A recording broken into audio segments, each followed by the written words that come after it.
Ayan. Yung magandang hapon muli. Naimbag nga malam. That's how we would say it in our language, Ilocano, no? Maayong adlaw. Yan, ano, may alam akong konti. So, magandang hapon sa inyong lahat. So, ang ating topic ngayon ay napakahalaga sa atin sa bilang Pilipino dahil tayo ang isa sa pinaka-linguistically diverse na country sa mundo. So ang ating topic ay language issues in instruction and assessment. Okay. So unang-una, let's do some sensing. Can you type kung ano yung mga languages that you speak, or kahit na understand, pwede na rin. So let's hear ano kayang language profile ng mga estudyante dito. Can you write? Okay, what languages do you speak or even just understand? Oh, meron ba? Ayan, sige. Magsulat kayo.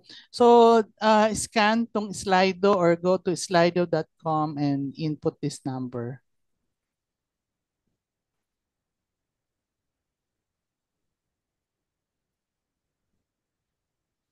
Yan, meron nang lumalabas. Filipino, English. I suppose itong dalawang pinakamatingkad. Pero let me hear, baka merong iba na may alam pang ibang mga lingwahe. Yan, Bicolano, Korean. Okay.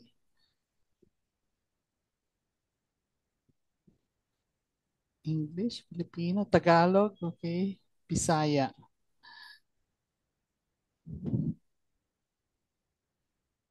Okay, Bicolano, Albay, okay. Kasi merong Bicolano, Central Bicol.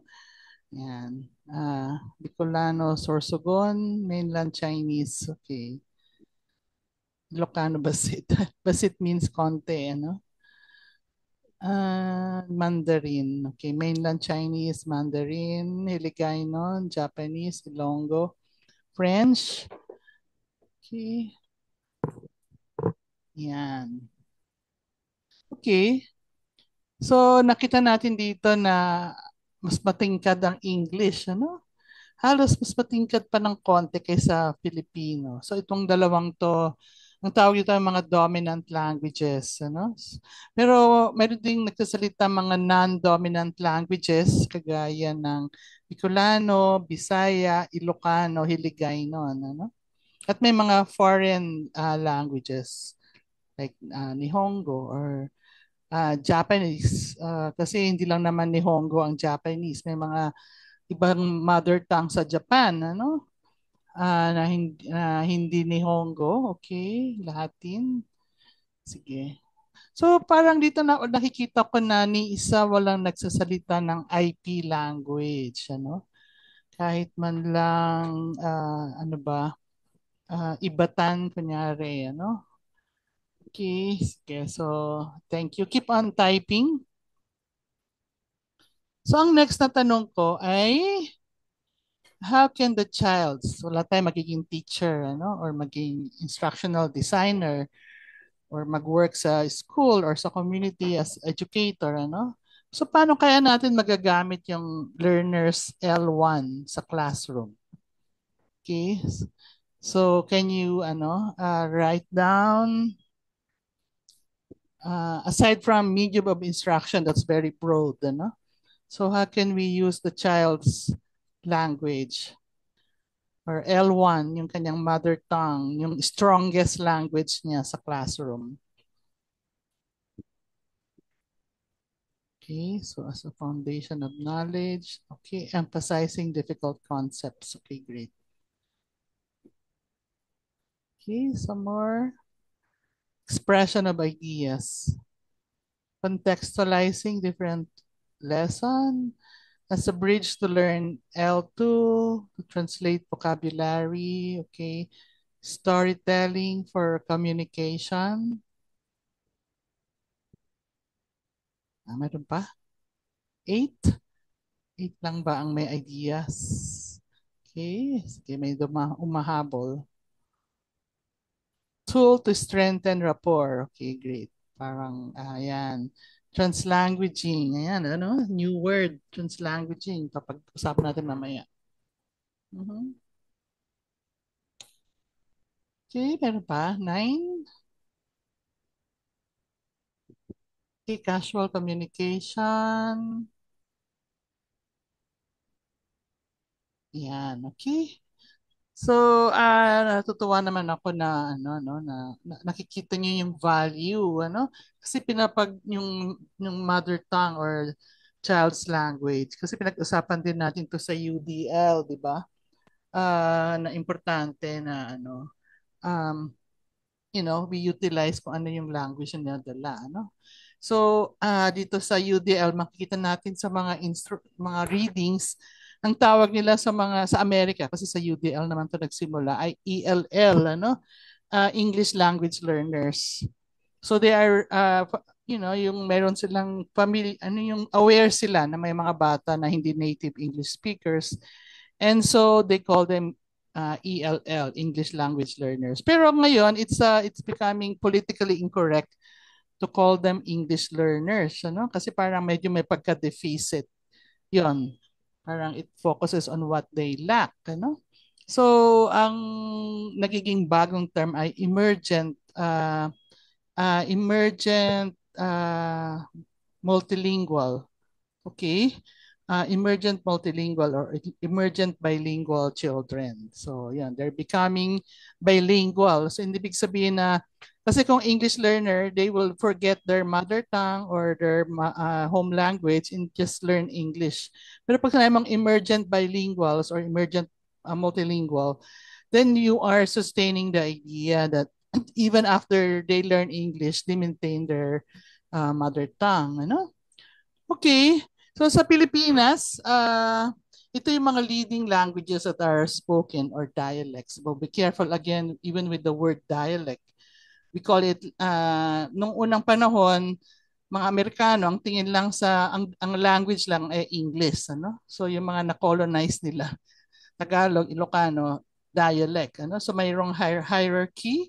Later on, sabi, pag 1 million ang speakers, that's language. Kung hindi, dialect. Pero ngayon, ang tingin sa mga languages ay from the perspective of linguists. Ano, may sarili ba siyang structure? Can they communicate to each other using a particular, linguistic structure? So naging ano ba, mutually intelligible, ganyan, ano. So, yung mga dating tinatawag na dialect language, ano, kahit na kukonti, 5 na lang ang speaker, meron yung mga ibang Aita languages natin, namatay na sila, no, kukonti. Alam niyo naman na siguro na when you say dialect, you're referring to the variants, ano, like kami sa Ilocano, mayroong Ilocano sa La Union, may Ilocano sa Tarlac, may Ilocano sa Ilocos, ano? So mayroong or Baguio Ilocano. So yun yung mga dialect or sa Tagalog, Tagalog Batangas, Bulacan. So if you notice, ito yung mga top 10 na languages, ano? And then yung other languages and even dialects ay 11%, ano? So ito yung bilang kasi ang ating population 15 to 20% are IPs. Pero dito 11% lang ang mga smaller languages. So these are the IPs, ano? So there are 10 major languages and majority ay mga smaller languages. Ito siya, no?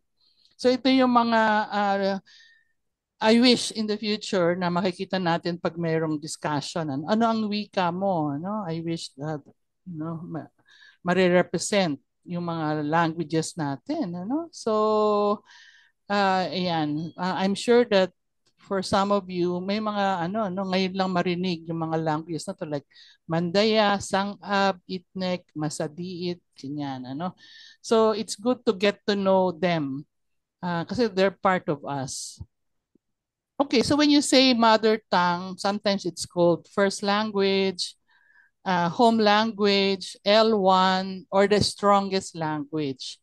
So according to UNESCO, it's the language that one has learned first.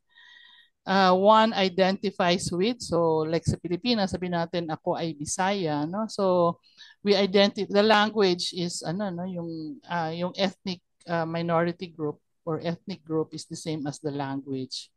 Karamihan, ano? One knows best and or one uses most. Okay, so sometimes you use a language more often, pero hindi na 'yon yung ethnic identity, ng iyong family dahil maybe lumipat ka na, ganyan. Ito yung definition ni Benson and Kosonen.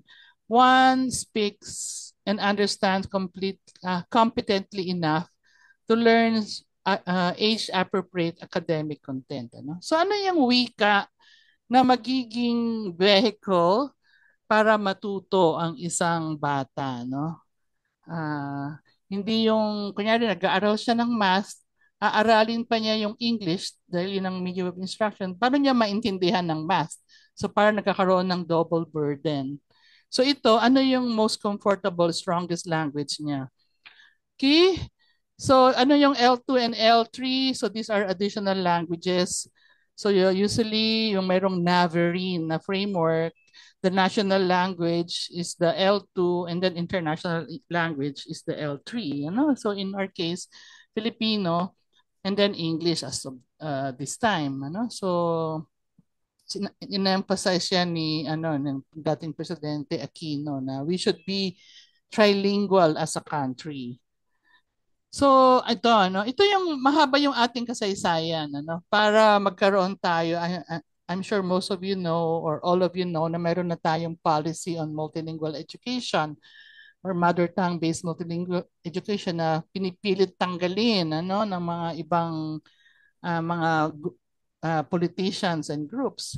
And before dumating ang mga colonizers natin, marami na tayong mga languages, yung very napansin ng mga scholars na talagang napaka-diverse ang mga languages. And hindi lang 'yon, mayroon na tayong literacy for indigenous literacy, hindi lang indigenous languages but like yung baybayin, it's only one. So there were about 14 mga scripts na nag-exist sa Pilipinas. Pero nung dumating yung mga Espanyol, sabi nila, dinisregard nila, no? And merong pang theory that they call it, na of the devil. So dapat iwaksi, So, so yun, nung dumating yung mga Espanyol, so they imposed Spanish as the language in school.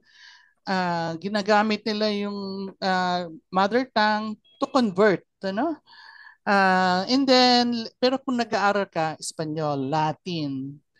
And then, nung nagkaroon ng independence, briefly, so nag-attempt yung mga revolutionaries natin, na sina Aguinaldo, sina Bonifacio, na palitan, yung Spanish.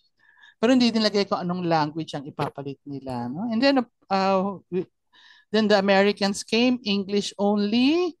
Okay, mayroong schooling. Dati nun, elite lang nag-aaral. Now, schooling is available to all. But English only. And then lumabas yung 1925 Paul Monroe Report na parang EDCOM ngayon. Kaya sinasabi niya na kaya nag-underperform ang mga Filipino ay dahil sa language use. Walang recitation, di pwede magtanong dahil very strict sila dahil hanggang sa playground dapat English only. And then towards independence, nag-insert na ng Tagalog as a national language na ituturo na sa school. And then interestingly, when the Japanese came, sila yung nagsabi na, ay, huwag niyong gamitin yung English. Use Tagalog and also Japanese or Nihongo. Okay, and then during the post World War II and even kahit nung giyera na may mga DepEd superintendents sina Pedro Guiang, Jose Aguilar, Pedro Orata na inattempt nilang gamitin yung mga local languages like Hiligaynon, Ilocano, Cebuano sa school.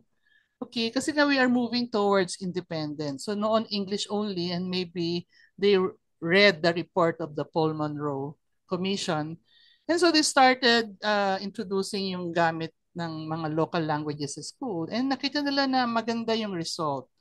And so nagkaroon tayo ng vernacular education law which persisted no, from 1956. So 1940s yung mga experiment, 1956 yung batas, hanggang martial law. So sabi ni Marcos, wala ng vernacular education, English and Filipino only. Okay, and then after martial law, meron na uling multilingual education experiment, usually sa Cordillera at meron din sa Mindanao. Okay, and then lumabas for the first time sa 1987 Constitution that main languages, official languages are Filipino and English. The regional languages will serve as auxiliary medium of instruction. And then starting in 2009, ayan, nagkaroon na ng pag-assert, Nakatulong dito yung dahil sa GMA, si Gloria Macapagal Arroyo, nag-issue siya ng executive order na English only. So nag-resist yung mga teachers, academics, say the way to go is to use the mother tongue, And eventually in 2009, nandun yung DepEd Order 74, which institutionalized MTBMLE, and it was inserted sa K-12 law. Okay, and then after 15 years, ayan, nagkakaroon na ng to undo, kagaya na nangyari ng martial law, ina-undo yung batas na ito. So ito briefly yung ating historical background, And sa mga maraming ginawang experiment mula kay Jose Aguilar, and then yung sa TEEP, na ginawa ni Dr. Doronila na prof sa UP na nag-experiment sila ng paggamit ng mother tongue sa mga mahihirap na mga lugar, mga IEPs, and then Lingua Franca project ni DepEd Secretary Gonzales and others pa, marami, yung sa SIL. So they found that in those studies, sa mga experiments na yon, when the child's language is used, they learn to read more quickly. Their L1 literacy transfers to L2 literacy. And then there's better performance in all subject areas, pati English. Very notable yung sa Iloilo experiment. Lesser yung time ng, yung Ilonggo class.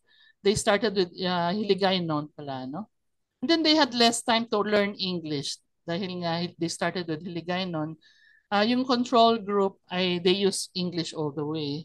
But amazingly, kahit shorter yung time nila to learn in English, na-overtake pa nila sa English class, sa English test, yung mga English-only class. And then there's increased enthusiasm and self-confidence among learners, more participation from parents dahil naintindihan ng parents yung lesson. And then it was reported na lesser ang absenteeism and dropping out.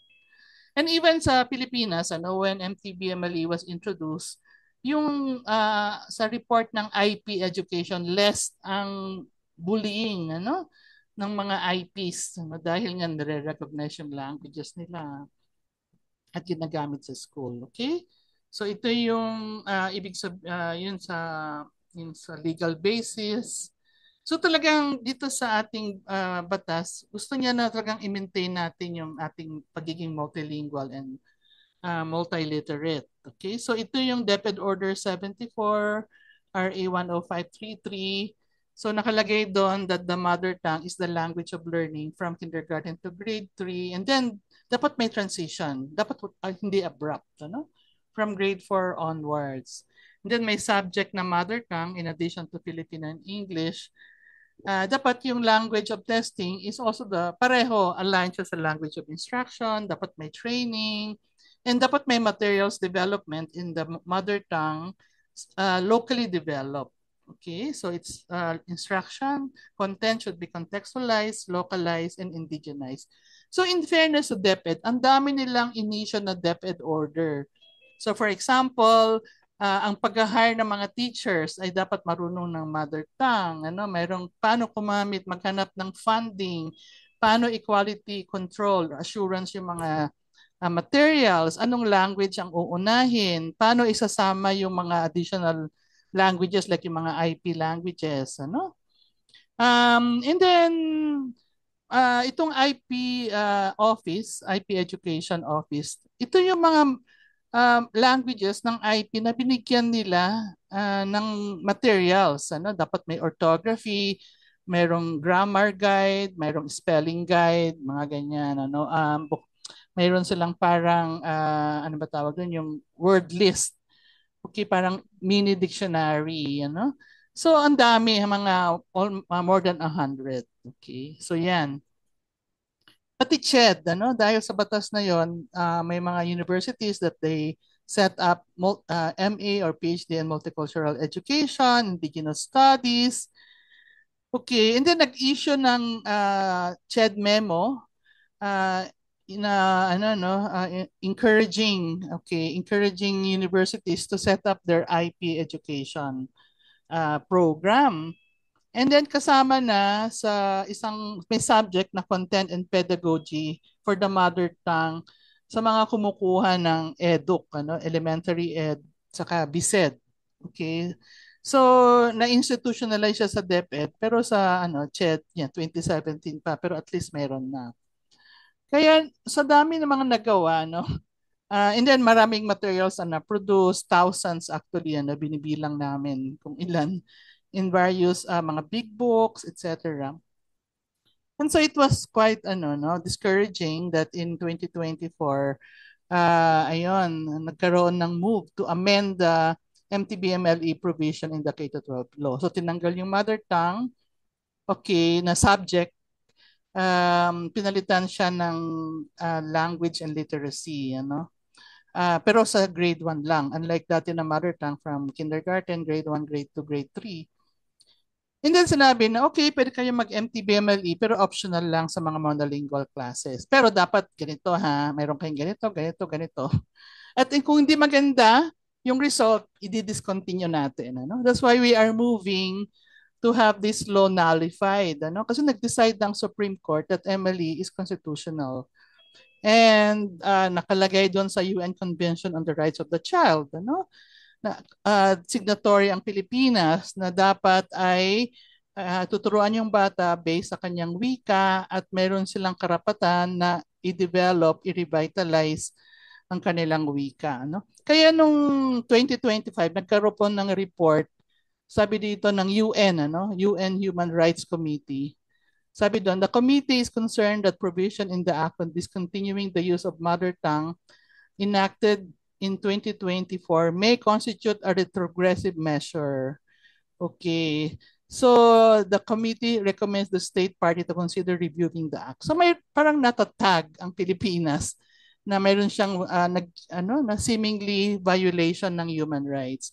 That's why some of us are planning to question this law sa Supreme Court. Ano? So if you know of families, parents na nasa elementary na pwedeng maging petitioner, ano, kasi kailangan namin ng representative from parents, ano. So let me know. Okay, so ano ba yung purpose kasi ng wika, no? So nabanggit niya na kanina, we need language as a medium of communication and interaction because teaching and learning is a social process. So kailangan mo mag-discuss, mag-question, mag-collaborate. And then ito yung in-emphasize ni Ruiz. Language is a resource.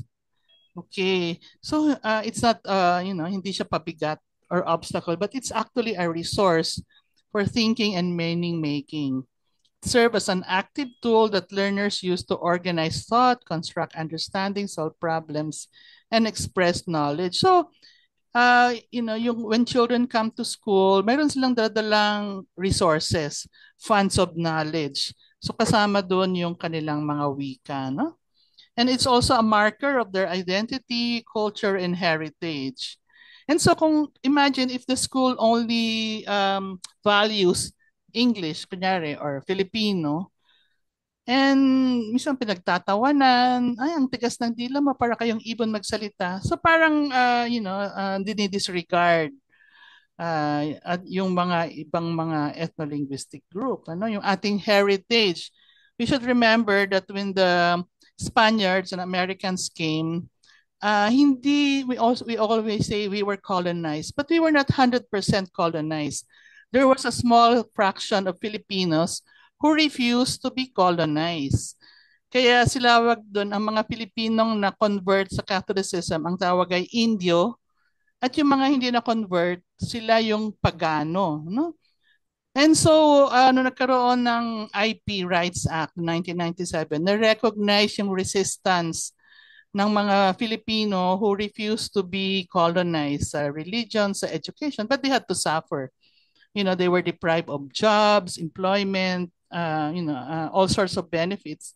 And then pagkatapos nung wala na yung mga Amerikano, yung mga yung mga lowlanders, sila naman yung nag-ano sa kanila, nagpa-marginalize, So, and they carry, latch, they preserve our heritage, yung mga songs, mga art forms, mga yan, ako, Ilocano ako kasi, hindi ko na alam ano ba yung aming mga pre-colonial practices, and so, yun, we appreciate our IP. So parang they are like our cultural heroes.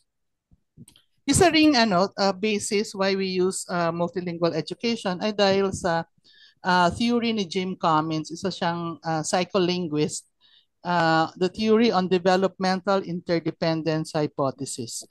So before, people think na, nako, dapat English only ka, no? Kasi baka, maapektuhan yung language skills mo.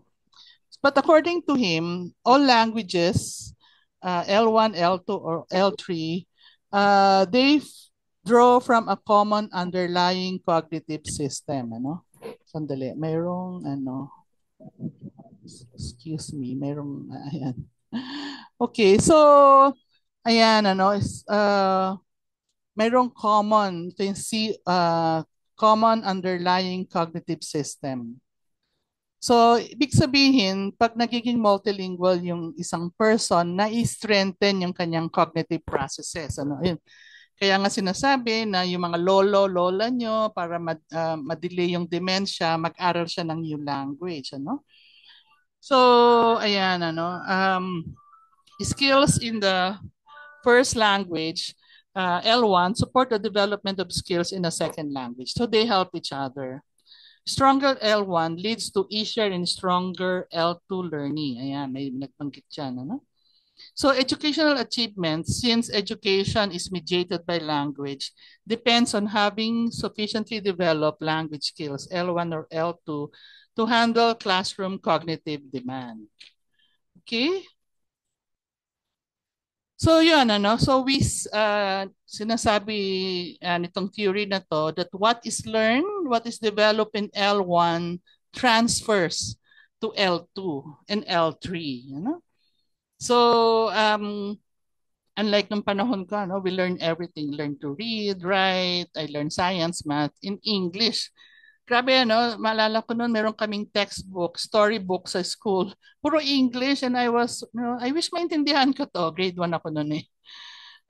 Ilocano ang salita namin sa bahay. Kahit sa school, nag-English naman yung teacher ko. Pero yung conversation, it's still Ilocano.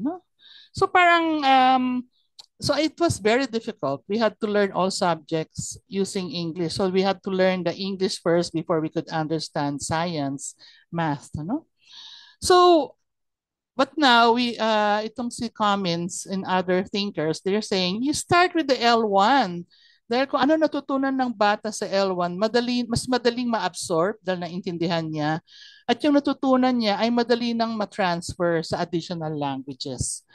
Okay. So, ayan, So, for example, ano ba yung malilipat from L1 to L2? The knowledge of how sounds map to letters or symbols in each language.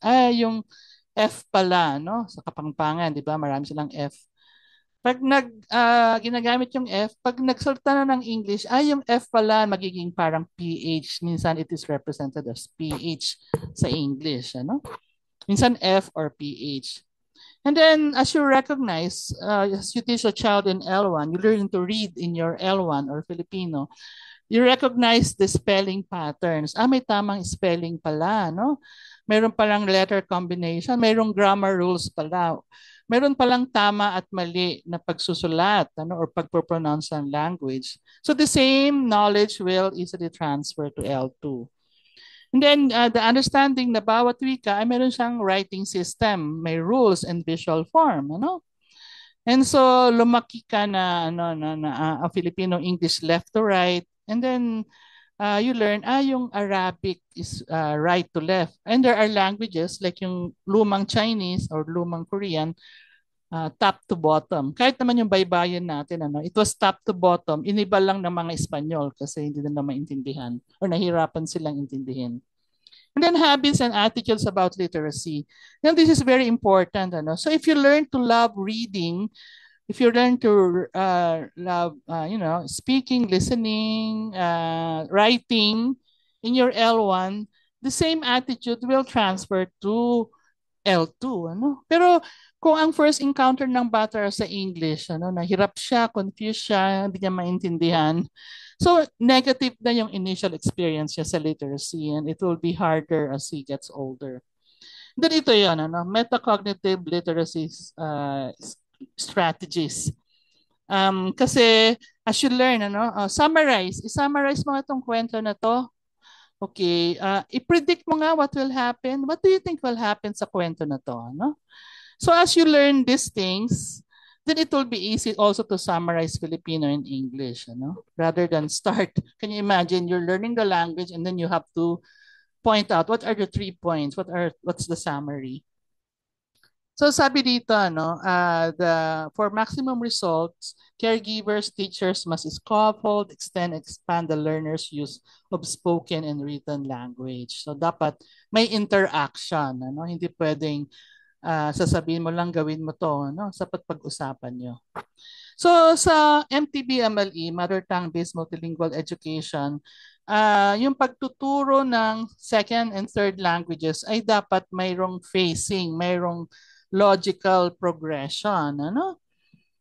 So you build on children's fluency and confidence in oral L1. So it's asset-based. You start with their oral language and then introduce mo na yung written, reading and writing in L1. And then you introduce Filipino, kunyari, yun ang L2 nila, Filipino. So introduce oral, Filipino, yung mga kwento, read, magandang umaga, kumusta po kayo, mga ganyan, ano? And then as you continue to strengthen the L1 literacy, you introduce reading and writing in L2, ano? So siguro, nagsusulat siya sa L1 niya, like Bicolano, and then isusulat niya sa Filipino, no?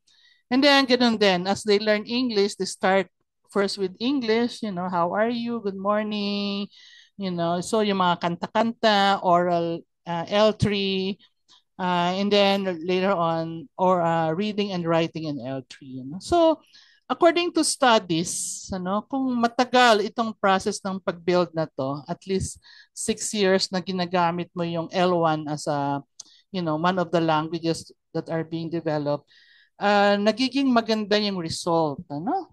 Actually, merong study yung Thomas and Collier study sa US ito, longitudinal, I think 11 years siya, involving thousands of learners. Yung mga students that were exposed for the longest time sa kanilang L1, mas magaling ang kanilang na overtake nila yung mga native English speakers. So nakita talaga sa study na to how effective the use of the child's language.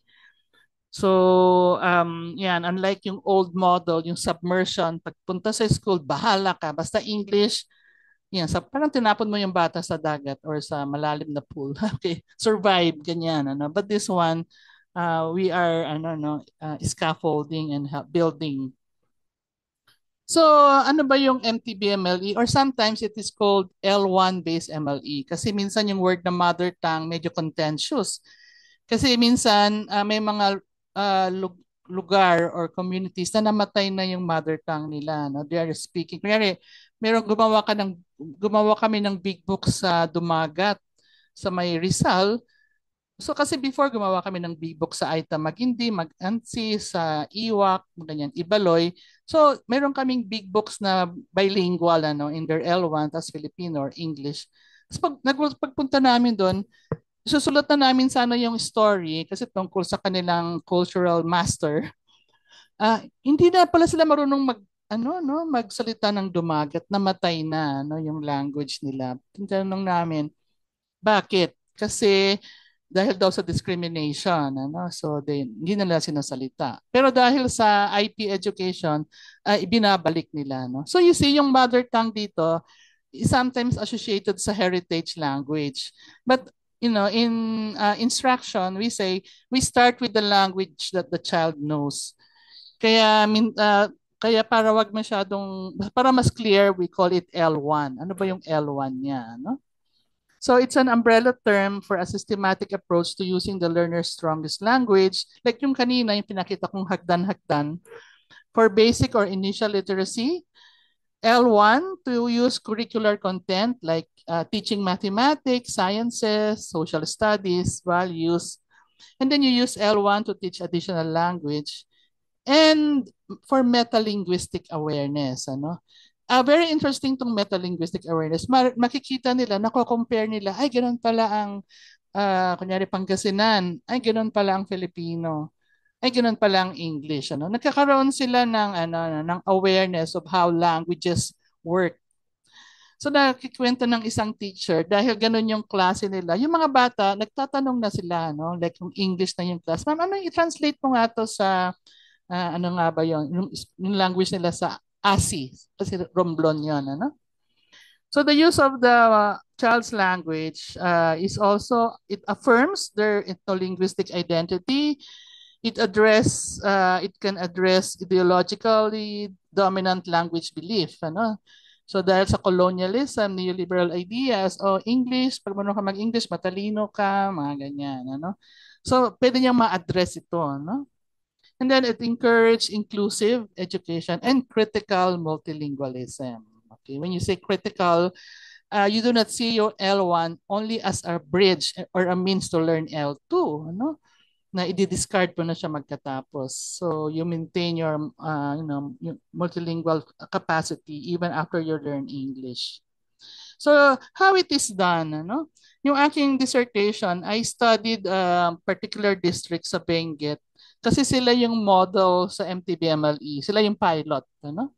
So mas ang inaral ko dito, how they develop the materials, especially yung big books, story books in the Kankanaey. Kankanaey yung language nila. Kasi nakalagay sa DepEd Order 74, yung gagawing materials ay should be original, Hindi mo ita-translate yung Jack in the Beanstalk, kundi ano yung story dun sa lugar. That's something that reflect, their practices, people, local personalities, places, mga vegetable fruits. Yan, ano? So, ayun ang aking ginawang study. And then, so nakita ko when MTBMLE was introduced, before they taught reading by drills, okay? Code-based literacy, yan, memorization, drills. And then when they introduced the MTBMLE, nagkaroon ng literature-based reading program. Ginagamit na yung mga kwento, ano? Hindi na lang puro drills. So mamaya explain ko yon. And then meron silang primer or L1 primer para ituro kung paano magbasa sa L1 nila, no? So very no, tignan niyo to, gumawa sila. I found in my studies na in the span of ilang bang years yon, 2010 to 2018, nakagawa sila ng 300 stories in that small district using Kankanaey and Filipino and English, So minsan nag-a-attend sila ng lamay para lang makinig sa kwento ng matatanda. Ayan, para meron na silang gagawing story. Very interesting yung mga stories na tungkol sa mga pangalan ng mga wild plants, mga prutas, paano nakikipag-relate kay lolo, kay lola, marami mga IP practices nila, yung pagtulong sa kapwa, ganyan, pag respect sa mga sacred na lugar. Nandun yon sa kanilang mga storybook. So these are enlarged teacher-made storybook.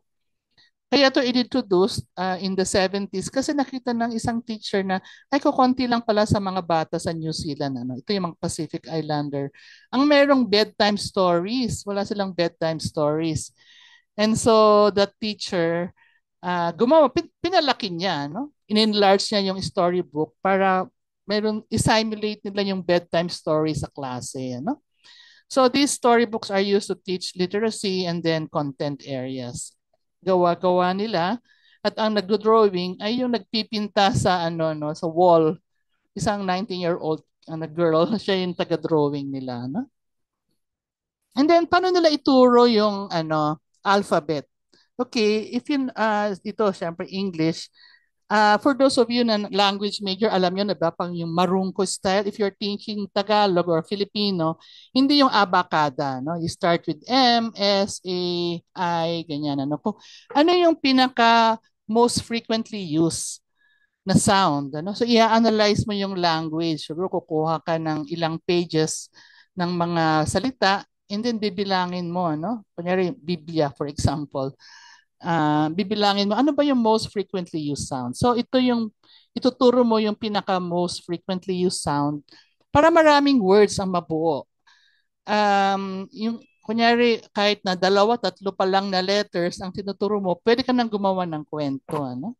So isukan ka na they call their, kung sa Tagalog, marungko, sila, anong tawag yun sa pagtuturo nila? Anidot. Kasi daw, when they teach reading and kankana, yan, A-N-I-D-U-T. Ito raw kasi yung pinaka most frequently used sound, So, inarrange nila. Kaya yung teacher, kung magtuturo na magbasad, yun ang kanilang gagamitin, So, ganito, ito yung isang classroom, kita nyo, nandun yung alphabet chart, yung anidot, and then nandito yung storybook. Kaya yung teacher, ito yung chart, kaya yung teacher bago siya, kung nagtuturo siya ng letter na magbasa, may kasama siyang storybook. Okay, and then, they do shared reading a lot. Sasabihin ng teacher, upo kayo dito. And then, after reading, may mga post-reading activities. And then, napansin ko yan, sabi ng teacher, natuwang-tuwa siya, Kasi daw pag sabi niya, okay, pagbabasa ako ng stories, ako sisigaw na rin yung mga bata, And then, tuturuan niya sila, babasahin niya, tatanungin niya, what do you think will happen next? Then, they will give their suggestion. And then they would say, oh, see, I was right. Kita mo, kitam, ilam, tet ewa, Tama ako, So yung predicting skills ng mga bata, kasi that's a major skill sa reading, na-strengthen dahil dito, So, itong teacher na to, yan, si Ma'am Tess, marami siyang ginawang big books, So sabi niya, it's unlike before that they taught reading just by writing on the blackboard, Tapos papabasa, papamemorize. Ngayon, mas exciting, sabi niya, at nagkakaroon sila nakikita niya yung critical thinking. Kasi noon, English or Filipino, when the teacher asks a question, the student will look for the answer dun sa textbook. Pero ngayon, pati opinion nila, sasabihin na nila, So that's how exciting and empowering yung paggamit ng languages nila, So in teaching in the MTBMLE framework, may dalawang track, Ito yung meaning track, ito yung accuracy or focus on correctness. So yung iba, isang araw, kunyari Monday dito, and then Tuesday dito sa correctness, So, parang kung nagsuturo ka ng magsulat, 'di ba? Mayroong free writing, write anything, Wag mo isipin yung spelling, space, ganyan. Basta importante may substance, yung sinasabi yung may meaning, So, parang ganun yung idea, So, sa first day, ayan, share your ideas, your thoughts. You don't have to hindi ka sasabihin ng teacher na mali yan, Basta yan, yung free-flowing ang ideas. And then when you read for meaning and understanding. And then creative writing, pwede mong lagyan ng mga drawing, And then sa second day or sa next period, ito na yung correctness. So dito na sasabihin ko ano yung tamang pronunciation, grammar, ano yung tamang pagbabasa ng reading, ganyan, paano mag-decode, paano yung spelling, mayroong capitalization, period. Okay.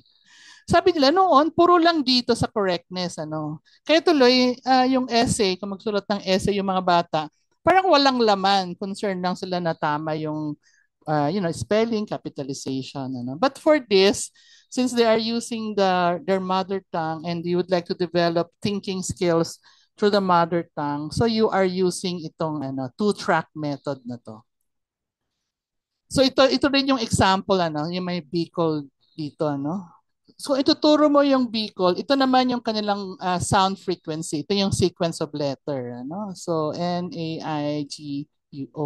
Kung titignan mo yung website ng DepEd, may mga primer sila sa iba't ibang languages, ano. So yeah, yung pagtuturo nila ng sequence ng letters ay depende sa most frequently used sound. Meron din sa Bicol, sa Bisaya, sa Ilocano, no? Yung mga friends kong teacher sa Bisaya, ang tawag nila sa kanila ay tikang naman, ano. So kanya-kanya silang pagpapalago ng kanilang literacy system. Okay. So in the context of the Philippines, dahil nga yung ating bansa ay kung sa EDFD 121, very strong yung oral tradition natin. Okay. So when you think about developing literacy, kasama doon yung listening, speaking, ganyan.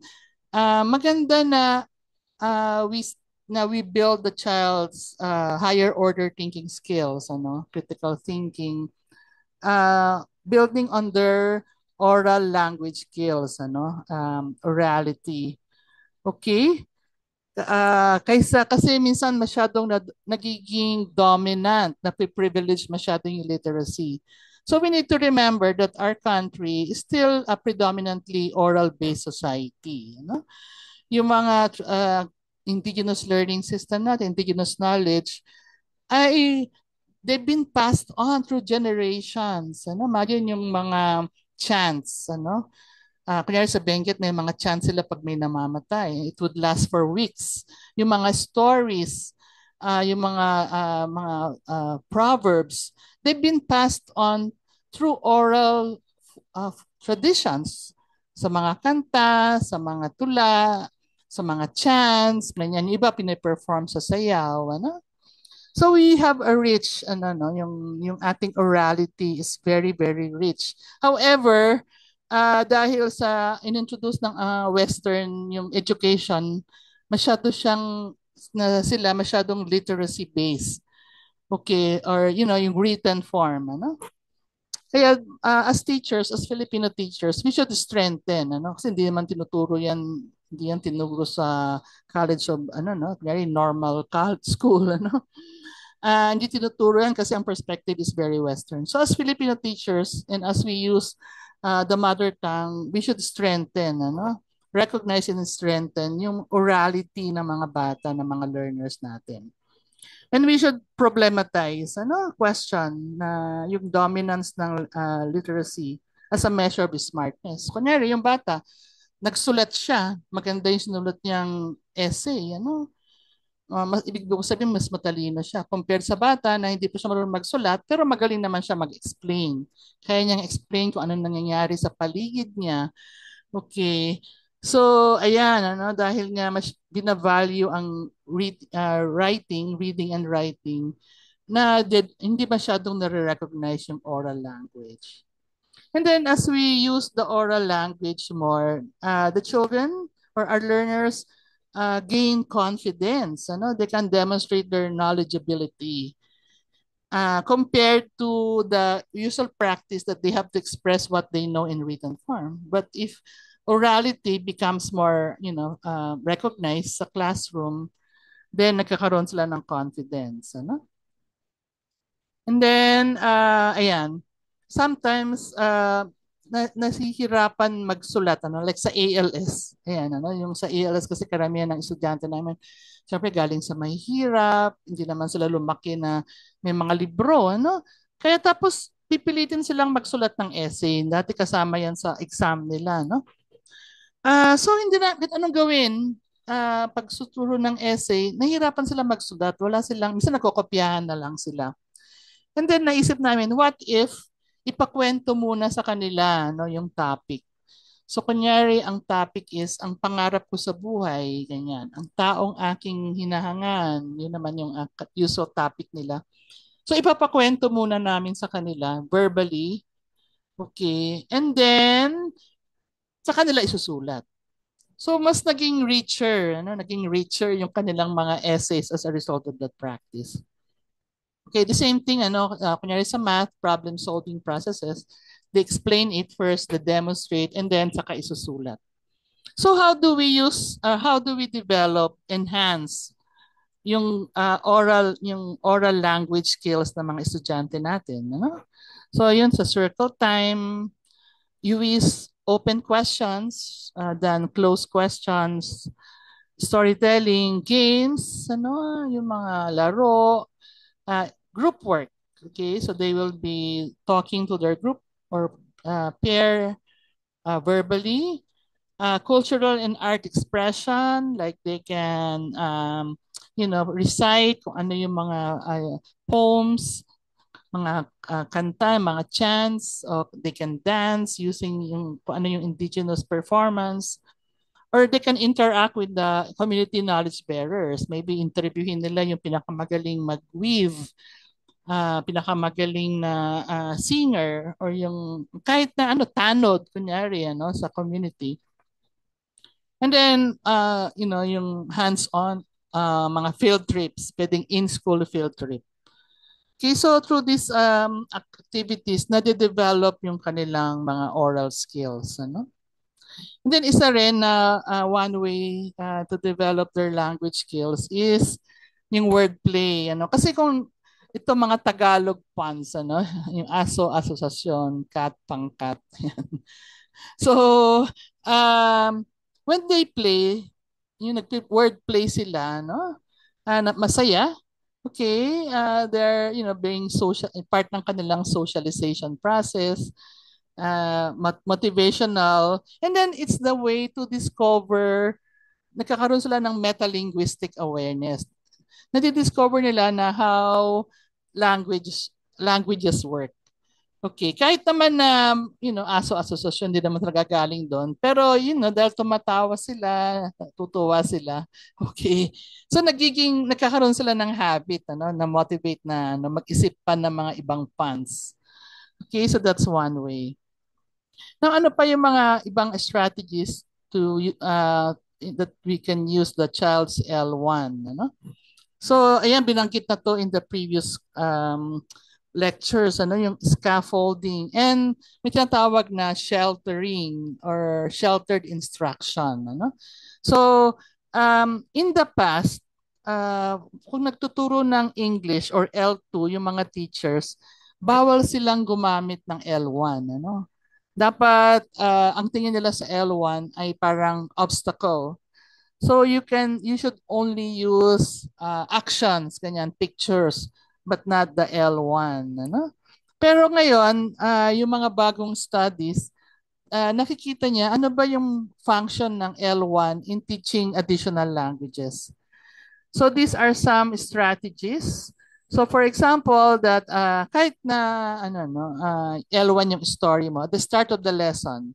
So kunyari, you're going to talk about a story about community, nandun yung mga iba't ibang helpers. So at the start of the lesson, you are going to build background information, I-unlock, ito alam nito, unlocking. Ano ba yung mga unfamiliar terms? So kunyari, nandun yung work ng fireman, wala namang masyadong sunog sa kanila, or traffic light, ganyan, like sa bundok, wala namang traffic light. So kung may mga unfamiliar terms sa L1, so i-build mo muna yung ano ba itong mga to, i-unlock mo siya. Lalo na kung English.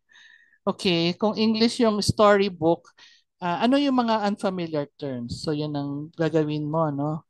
Bago ka magturo. So the unlocking, the building of background information can use the child's L1, no? Kung ano yung mother tongue or common languages.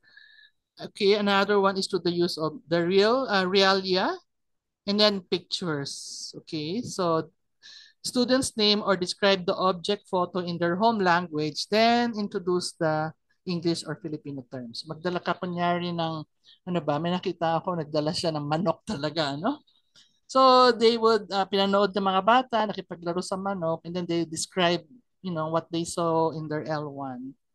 And then, the teacher, pronunciation niya sila. Paano ito sasabihin sa English or sa Filipino?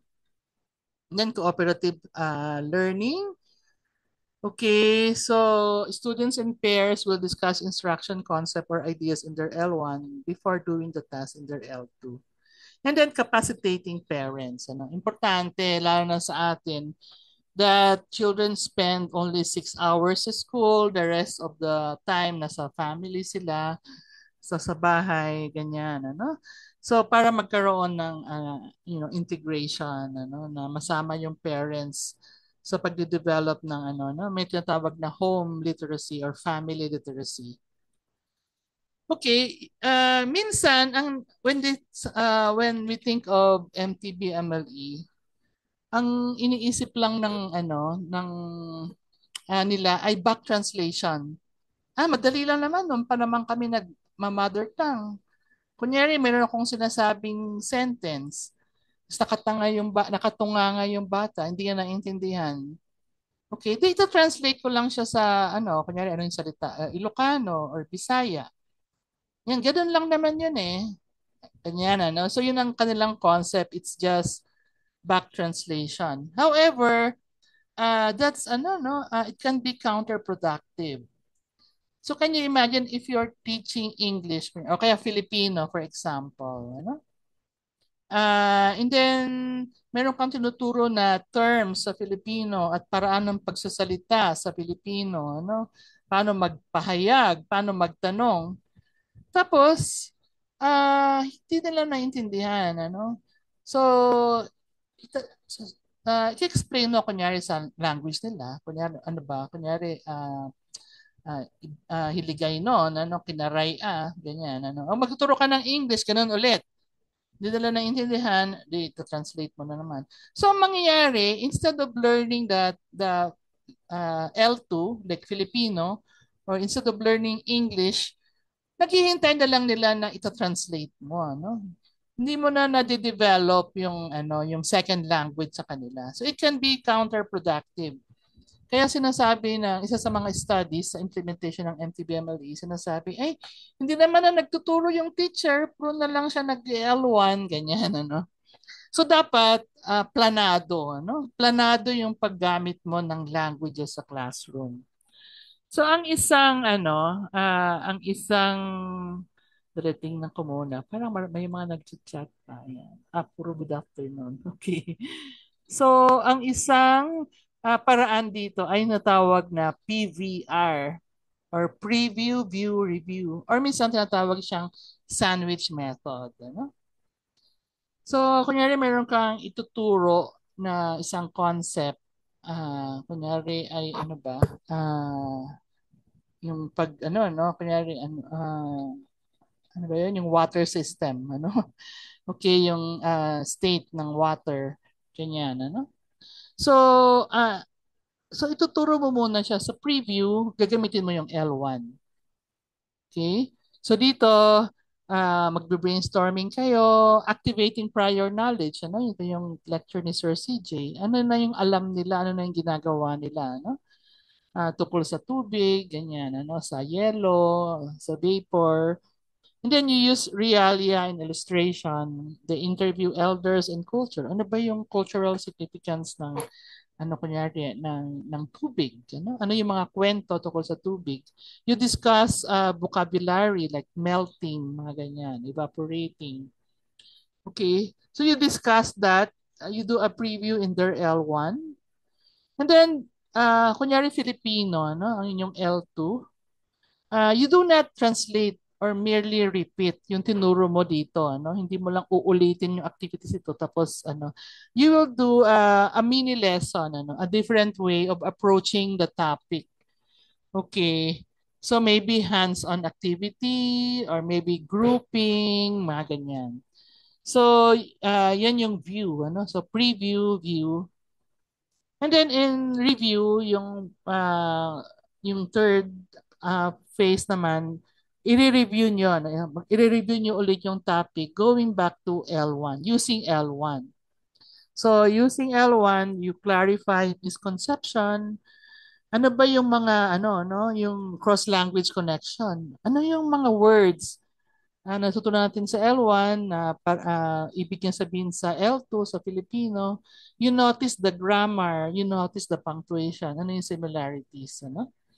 And so afterwards you wrap up, ano?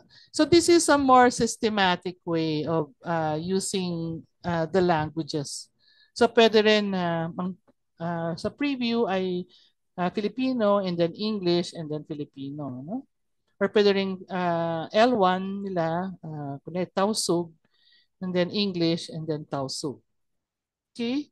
Sige. So ganyan ang isang strategy yan.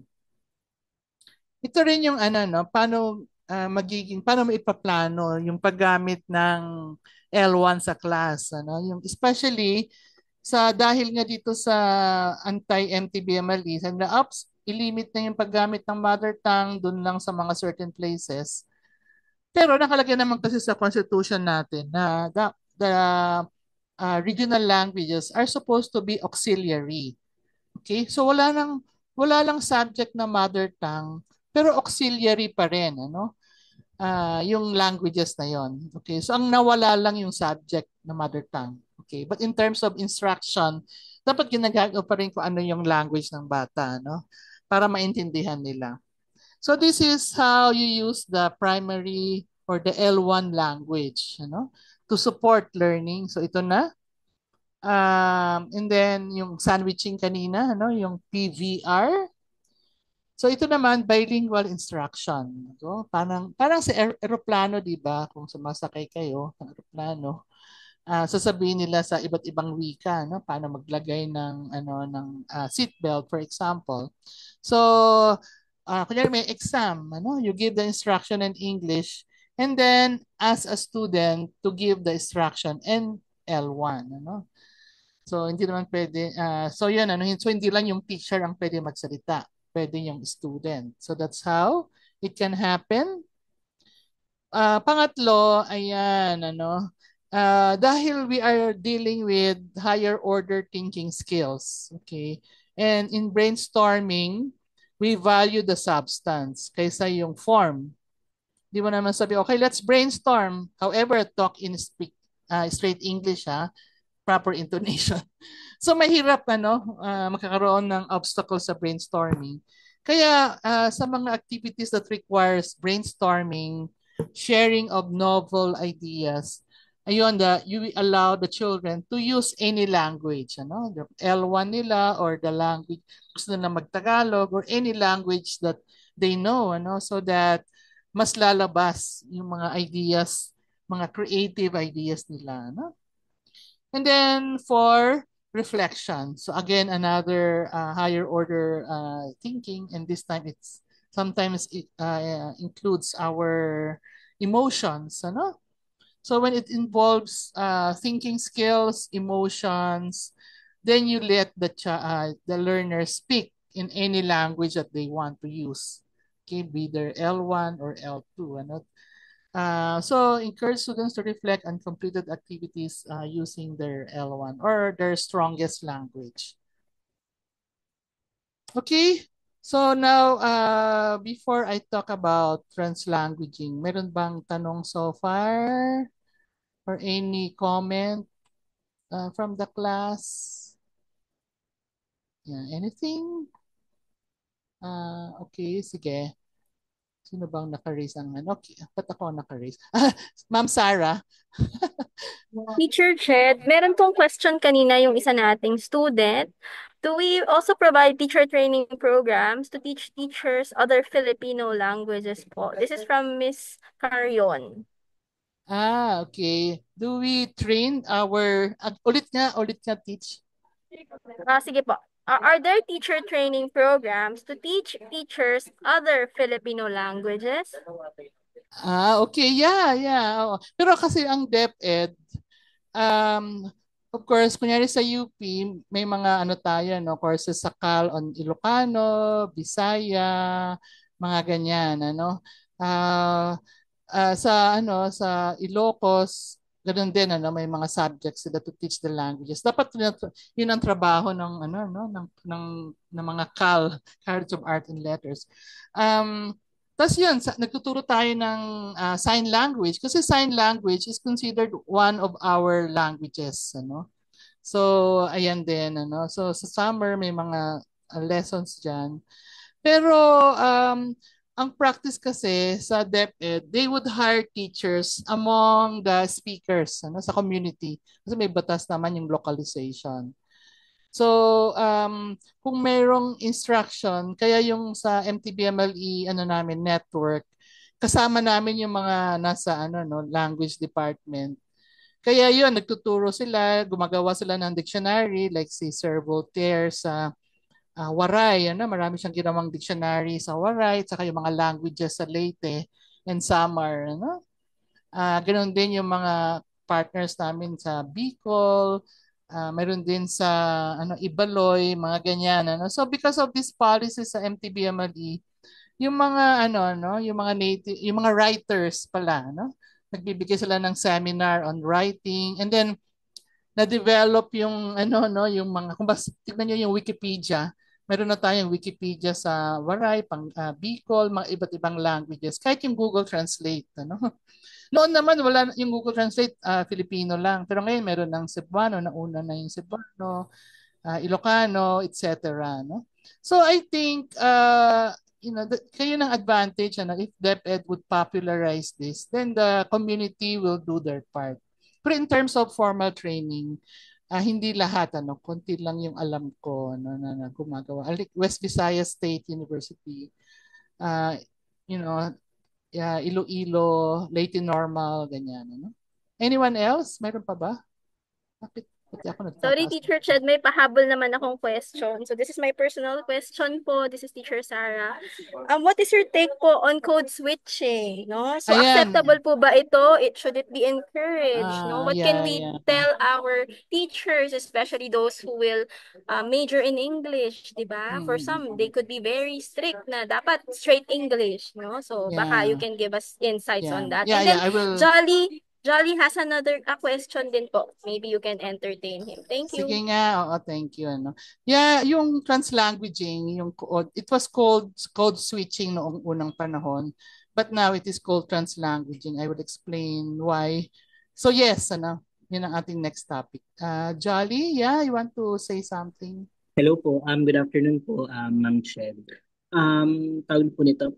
Medyo curious lang po doon sa implementation natin ng mother tongue o ng L1. So supposedly nga po, given the existence of the MTB-MLE policies issued by the Department of Education, parang yun nga po, may encouragement ng paggamit ng mother tongue. And alam ko rin po, naging subject nga po yung mother tongue sa basic education po, pero parang paano po yung halimbawa kapag ka po ang linguistic landscape ng isang eskwelahan ay linguistically diverse. Halimbawa po sa isang classroom, merong mga speakers ng Tagalog o Filipino, merong mga ang mother tongue L1 talaga nila ay English dahil yun yung kinasanayang ituro sa bahay. Meron ding mga Bisaya, meron ding mga Waray. I think for example po, mga eskwelahan dito sa NCR na kung saan kino-consider na as a melting pot no ng iba't ibang mga linguistically diverse na mga estudyante o coming from different areas po in the Philippines na nagpupunta sa Metro Manila. Paano po na-determine yung L1 na ituturo considering na mostly po sa grade 1 or grade 2 iisa lang po yung teachers, no? Mm. So expected po ba na si teacher dapat kunyari ang nakita nila sa linguistic landscape na lima yung, o sa linguistic profile ng mga estudyante na lima yung commonly na ginagamit na mga languages, dapat po ba si teacher trained dun sa limang languages na yun? And paano po ituturo yung iba-ibang mga lengguaheng yun? Yeah, thank you. Ano? So yun ang hindi naintindihan ng mga senator. Ano? Kasi akala nila ganun lang kasimple that the teacher should speak the language. But as teachers, like kunyari, last time we talked about differentiated instruction. Ano? So dito sa implementation the past 15 years, may mga provision dyan. Ano? So kahit naman kunyari 30 ang student mo at lahat ay nagtatagalog except for one or two, hindi naman pwede na, dalawa lang naman kayo, bahala kayo, ano? As a teacher, you should still provide what we call language support, ano? So, kung marami sila, ang nangyayari kunyari sa Pangasinan, sa gitna ng Pangasinan speaking and Ilocano speaking, somewhere sa La Union, ano? So, meron silang grouping, ano? So, may mga activities. So, usually ang ginagamit nila, kunyari, ina-address yung lahat. So, they use Filipino. And then for certain activities, may mga groups ng mga Pangasinan, may groups ng Ilocano, ano? So may mga groupings ng ganyan, ano? And then kunyari dun sa lugar na 'yon, punta ka sa north, ang daming mga Maranao kids, nagkalat sila dahil nga yung mga nagbebenta. So ideally, ang dapat na gawin dito ay of course, minsan sabihin, Tagalog na lang, ano? Pero those kids, because they are migrants, they transfer to that place, kailangan nila makipaglaro, kunyari kung Ilocano ang regional language doon, ano? Kailangan din nila matuto ng local language, ano? So, ayun, so maganda rin nakasama sila doon sa discussion. At the same time, ang nangyayari, either mayroong classes after school to make sure na naintindihan nila yung lesson, kung meron silang din naintindihan. And then, to seek the help of mga tawag minsan language assistant. Kunyari, parents nila. Or parang sa SPED, meron na tawag na shadow teacher. Pwede yung parents or older student na mag-a-assist sa kanila. Usually, like nakita ko sa Zamboanga, dahil doon may Tausug, mayroong Chabacano, ganyan, Bisaya. Ayun, groupings, ano? So they make use of groupings. So yung nakuha natin before na mga strategy sa differentiated instruction, ay pwede ring i-apply dito sa MTBMLE. Okay, so there are strategies. Kailang itong course na to tinuturo to sa isang semester, ano. We can discuss this later on, kung magandang pag-usapan pa natin to. Okay, so thank you, Jolly, let's see kung mako-cover din siya sa susunod na topics. So now let's go to translanguaging. Okay, nung unang panahon, ang tawag ay code switching kasi nga ang tingin sa mga languages ay mayroong distinct bounded line, yung mga kunyari Ilocano or Pangasinan. So may mga sections, may mga rooms sa utak mo, no? Pero ang kanyang perspective sa code switching, yung nakikinig. But this time, nag-shift yung perspective. They are seeing languages from the point of view of the speakers. And so, lalo sa Pilipinas, when you speak, ang ginagawa mo ay you draw from your linguistic repertoire. So bawat bata, bawat tao, meron siyang linguistic repertoire, no? Kasi lumaki tayo in a multilingual country. We have narinig natin sa lola, sa parents natin, meron tayong local language. Meron tayong Filipino, may English, yung iba nagko-Korean, ano? And there was a survey that a normal average Filipino knows 4 languages, ano? Kaya kung lumaki ka nang alam mo lang ay Filipino, English, ayan, you need to learn additional. So, dahil sa linguistic repertoire ng bawat tao, bawat bata, at yun ang ginagamit niya. Ito ang resources niya in speaking. So, ang nangyayari, kung in a natural setting, he would or she would, the child would use, okay, kunyari ini-express niya yung ideas niya sa kanyang favorite na pagkain, gagamitin niya, ay gusto ko hotdog. Ayan, gusto ko yung gusto ko ng lumpia, mga ganyan, So kung ano yung alam niyang vocabulary, alam niyang ideas using any language, in-express niya, So, so ganun din, ano. So, kaya nag-switch yung pananaw from code switching to translanguaging. So, this happens when learners or teachers use languages simultaneously, ano. They use all their available languages, moving fluidly between them to help understand and express ideas. So noon, yung old style, ay, kung gagawa ka ng ano, dapat isang language lang, ano. Pero hindi na siya, ano, yun nga, we're beginning, kasi asset-based, ano. So there's a time, dapat, it doesn't mean naman na dapat puro ano na, no, translanguaging always. May time din na tuturuan natin sila paano magsulat ng ano no, ng formal. Kunyari gagawa ka ng sulat kay barangay chairman, ano. So paano sumulat sa ano no, sa formal Tagalog for example. Kung depende. So yung paggamit ng languages sa school should be planned and purposeful. Okay, i-design mo yung lesson mo so that learners are allowed to use their full linguistic abilities. So dapat, when you do this, dapat alam mo yung level nila, no?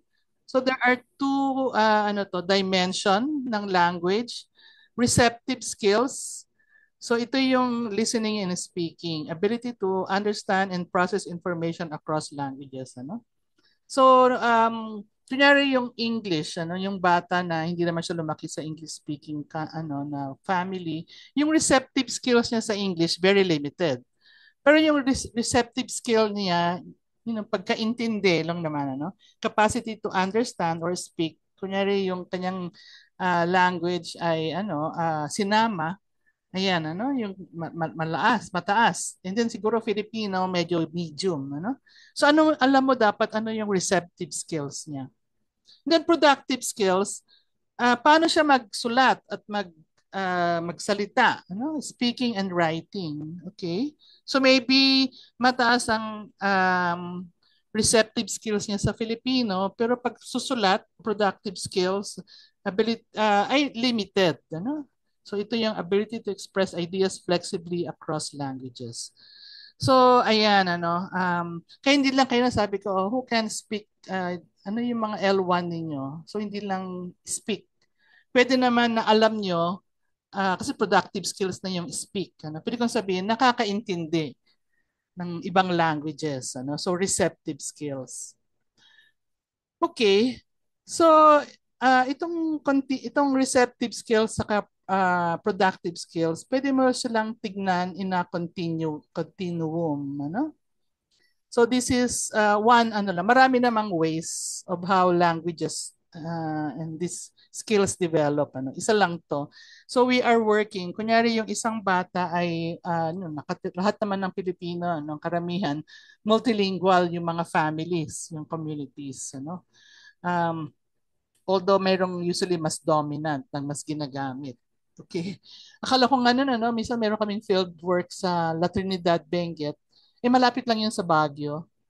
Akala ko, ang salita nila, Ilocano o kaya Tagalog. Ano? Kasi ano lang 20 minutes from Baguio. Nagulat ako, no, nandun ako, nagbabad kami ng 2 weeks. Ang narinig ko, puro kan-kanae, ano. So, ayan, so we should be aware, ano ba talaga yung sinasalita nila. Pero kung kausapin mo naman sila ng Tagalog, nakakaintindi naman sila. So, ito yung, in a multilingual setting, so a small child absorbs sound, words, and meaning in both L1 sa home and community. Kunyari, yun nga, may mga ibang languages. Naturally through interaction. Like bibili siya sa sari-sari store, nagtitinda doon, galing sa ibang lugar, so nagtatagalog. So nakikinig lang siya. So sa language learning, dito, may tinatawag na silent period. Occur in one or both languages. So dito, mas nag-o-observe, iniintindi. And then ito na yon, yung comprehension and meaning making, building receptive skills. So the child starts understanding common words, instruction and everyday conversation in both languages.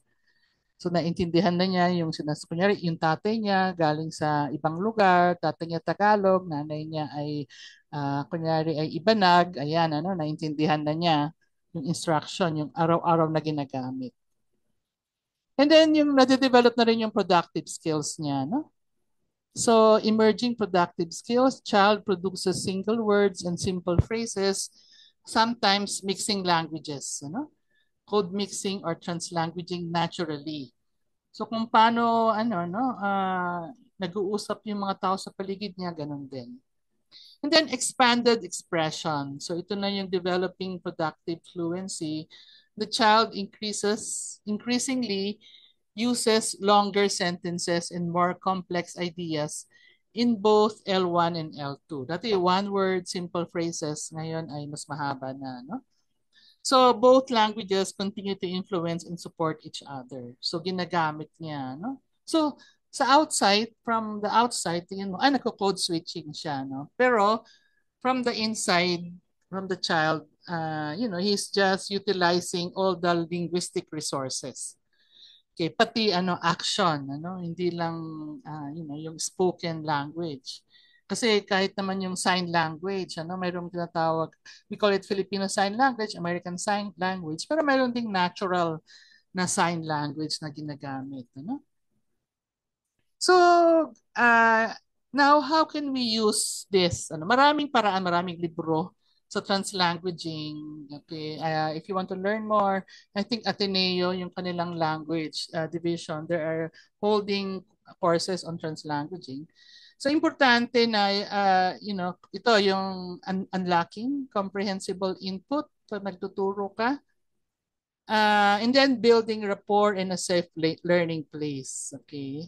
So kagaya na binanggit ko kanina, no? You use translanguaging para they can share openly because kung natatakot sila, ninenervyo sila, then nalilimit yung kanilang capacity to learn.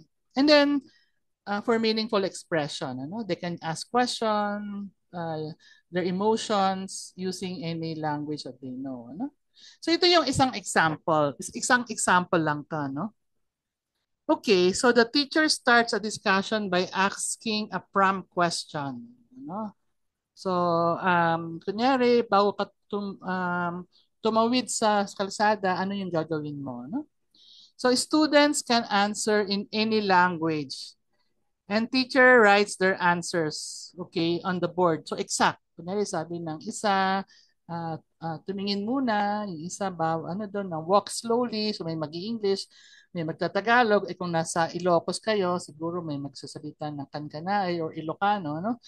So whatever they say, you write the words on the blackboard, And then afterwards, the teacher facilitates a free writing activity in which students can write in one or a mix of languages. So ito na yung free writing, they can write in any language, pwede nang i-mix. Okay, pwede nilang dagdagan pa ng drawing, So it's also a language. So the teacher would show an example of a multilingual essay, So yan, ito yung itsura ng para alam niyo na you can express your thoughts in any language.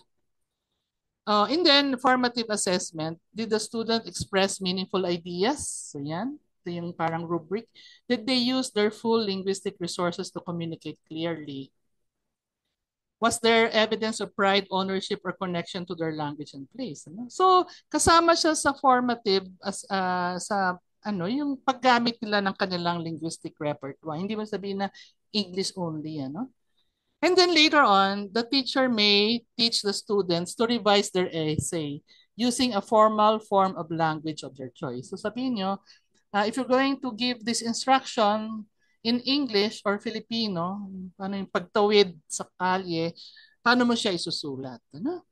So yan yung isang example on how translanguaging can be used in receptive and even in productive language. Now let's go to assessment. So there are three types of assessment na importante in multilingual education. So I'll give you an example, a type and example. Yung isa, tatlo yan, diagnostic, formative, and summative. So yung diagnostic, ito yung ginagawa sa DepEd. Meron silang language mapping, sa start ng school year. So the learner's language, oral, receptive and productive, proficiency at the start of the year. So tinitignan nila, no? Maybe nag-storytelling, identify the picture, observe yung mga bata sa playground, nasa DepEd order yon. Ini-interview yung parents, ano ba yung alam na bata ng mga lingwahe. So, kunyari, ito yung finding, ayan, ano? So, kunyari, nakita nila na 20/30, they know age-appropriate oral L1, 5/30, marunong ng L2, and then 2/30, meron silang ibang mother tongue or L1.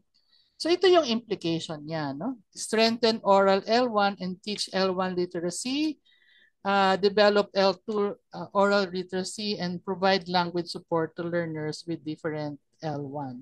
So bibigyan mo ng support yung isang learner na yon. Formative. So remember na ang assessment is used for instruction, It's not just to measure performance. Okay? I'm sorry na I might extend, So if you have a class, then feel free to leave. If you don't have a class, so please stay and mga not more than 10 minutes, I hope. So yung formative, you observe a class activity, individual assessment of ability to explain a process. For example, ito yung hypothetical data. 15/30 can add one digit number and explain how to add in their L1. 15/30 make mistakes when adding and they cannot explain how it happens. So ito yung implication. So ibig sabihin yung 50/30 ng mga bata na marunong na silang mag-add saka mag-explain. You give them harder addition problems. And then yung 15/30 na maraming mistakes, then you have to reteach. You give more practice activities, and then pwede silang i-partner sa iba, no? So, yung last is summative. At the end of the school year, yung curriculum-based assessment. Titingnan din yung learner attendance and record. And of course, kung ano yung tinuro, ang principal lagi, kung anong ginamit na language sa pagtuturo, yun din ang language ng assessment, no? So, ayan, based on this data, malalaman mo na kung sino yung mag-move up sa next grade level, sino yung magre-repeat, or sino yung magre-remedial. And this will be the basis for feedbacking, lalo na yung mga teachers na bago, if you're the principal, sino yung bibigyan mo ng training na teachers, kasi pwedeng dahil sa teacher factor, So these are some principles in classroom assessment for multilingual learners.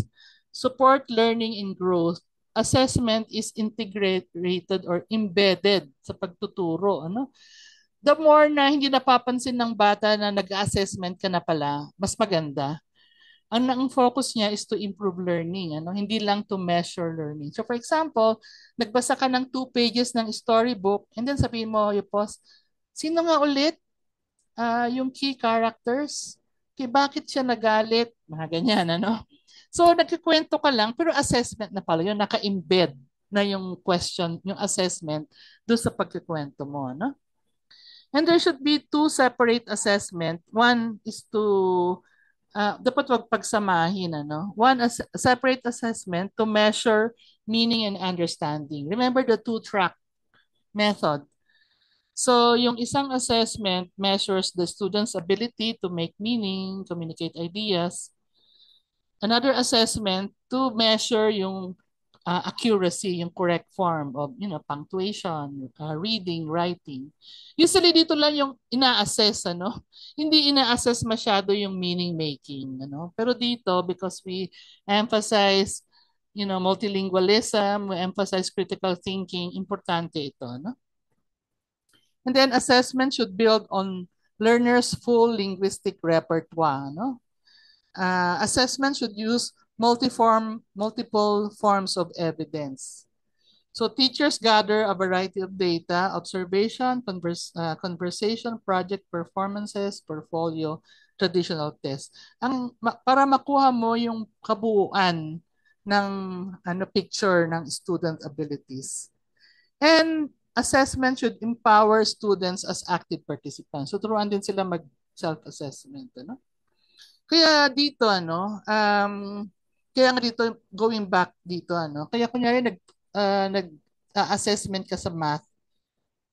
Kung nag-assess ka sa math tapos using English na hindi naman yun ang L1 nila, mamaya ang mini-measure mo ay yung kanilang language skills, hindi na yung math skills. So isang principle, you should, yung content, lalo na yung content, like science, math, you use the language that is most comfortable or yung strongest language nila, no?